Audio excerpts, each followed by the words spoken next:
অনেক ভাই অনেক কথা বলছে, আমি বেশি কথা বলবো না। আমি সংক্ষেপে একটাই কথা বলবো, ইসলাম আজকে যে আমরা নবীকে অবমাননার বিরুদ্ধে মিছিল করছি, হয়তো বিক্ষোভ সমাবেশ করছি, এগুলো করা লাগবে না একটা পদক্ষেপ নিলে। সূরা তাওবা 33 নম্বর আয়াতে আল্লাহ বলছে, তিনি রাসূলকে হিদায়াত ও সত্য দ্বীন দিয়েছে, যেন এই দ্বীনকে সকল দ্বীনের উপর বিজয় করতে পারে। যদিও মুশরিকরা অপছন্দ করে, যদিও বাইরেরা পছন্দ করুক, নরেন্দ্র মোদীরা পছন্দ করুক, বেনিয়াম নেতানিয়াহু পছন্দ করুক, ইসলামকে রাষ্ট্রে পৌঁছাতে হবে। তাহলে এরকম মিছিল করা লাগবে না, এরকম মিটিং করা লাগবে না। নবীর বিরুদ্ধে কথা বলে কল্লা উড়াই দিয়ে কারো কাছে জবাবদিহি করা লাগবে না। আমাদের উদ্দেশ্য ঠিক করতে হবে।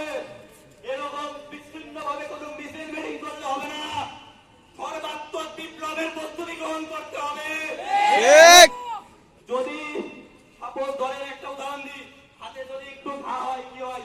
ডাক্তারের কাছে গেলে মলম দেয়, একটা প্রথমে একটু মলম দিই, মলম দিল, 2-3 দিন গেল, ডাক্তার বলছে মলম টলম না, ক্যান্সার আক্রান্ত হয়ে গেছে। এবার কি রেডিও থেরাপি দিল, কেমোথেরাপি দিল, বললো আপনার হাতের ক্যান্সার, এখন যদি হাত না কেটে ফেলে ক্যান্সার সারা শরীরে ছড়াই যাবে, কি করতে হবে? হাত কেটে ফেলতে হবে। সেম আমাদের ইসলাম প্রতিষ্ঠা করার জন্য প্রথমে দাওয়াত দেব, চট্টগ্রামে হিজরত করব, যদি তাতে না হয় হাতে অস্ত্র ধরবো এইটা প্রশাসনকে বলতে হবে। ওরা আমাদের উগ্রবাদী বলুক, আমাদের জঙ্গিবাদী বলুক, আমাদের এক্সট্রিমিস্ট বলুক, তাদের কোনো সমস্যা নাই। নবীকেও পাগল বলা হয়েছিল, নবীকেও অনেক অপমান করা হয়েছিল, নবীকে নিন্দিত মানুষ বলা হয়েছিল, নবীকেও হিজরত করা লাগছিল। নবীর চরিত্র আমাদের থেকে ভালো ছিল, নবীর দাওয়াতি পদ্ধতি আমাদের থেকে ভালো ছিল, নবীর ব্যবহার আমাদের থেকে ভালো ছিল। তারপরও তাকে পাথর খাওয়া লাগছে, পেটে পাথর বাঁধা লাগছে, হিজরত করা লাগছে, প্রচুর চাবি শাহাদাত বরণ করা লাগছে। আমাদেরও সেই প্রস্তুতি নিতে হবে, সেই মস্তিষ্ক তৈরি করতে হবে।